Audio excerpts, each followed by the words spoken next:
আমার শোক জানানোর ভাষা নেই।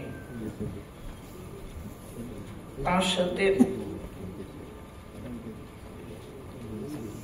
আমাদের যে পারিবারিক ঘনিষ্ঠতা হয়েছিল তার মাধ্যমে কিছু স্মৃতি বলতে ইচ্ছে করে।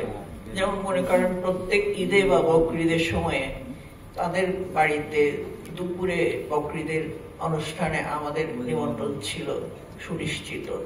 তখন আমরা আমাদের আড্ডাটা বসতো তাদের রান্নাঘরের সামনে।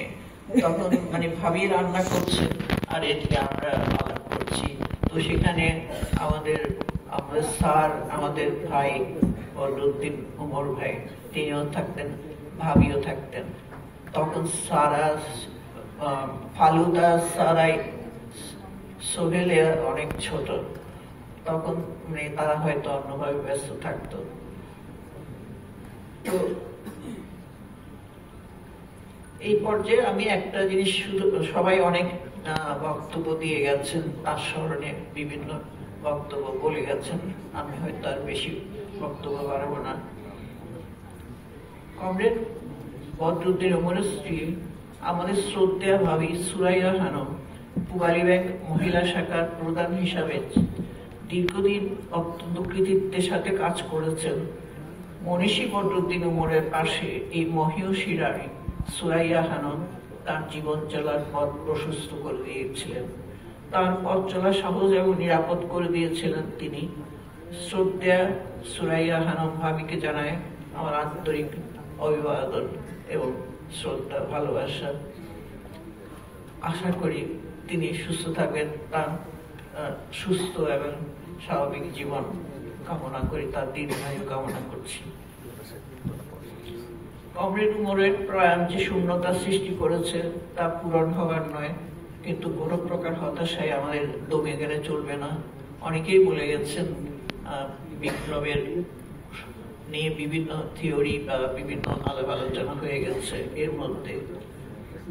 তো আমি একজন সাধারণ নাগরিক হিসাবে আমার বিনীত আহ্বান থাকবে, আজ এখানে বিভিন্ন দলের রাজনৈতিক নেতা কর্মীরা অনেকেই এসেছেন। শুধু নেতা কর্মীরা না, সাধারণ জনগণ যারা তাদের ভালোবাসেন শ্রদ্ধেয় বদরুদ্দিন উমরকে, তারা সবাই এসেছেন। তো আমার বিনীত আহ্বান যে দেশ একটা বিশাল সংকটের আবর্তে ঘুরছে, সাংঘাতিক একটা সংকটের মধ্যে পড়েছে।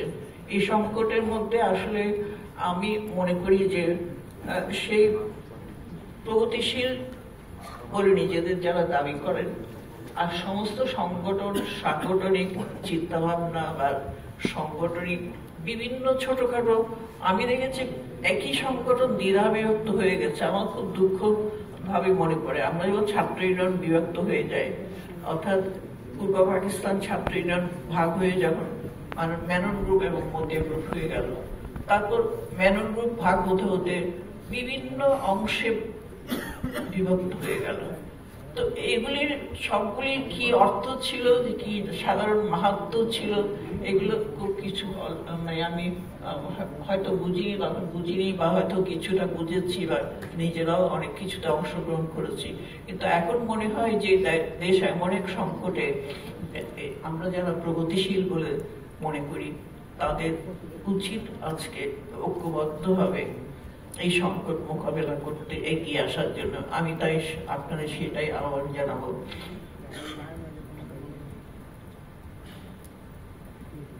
চলুন কমরেড বদরুদ্দিন উমরের মৃত্যুর শোককে আমরা শক্তিতে পরিণত করি।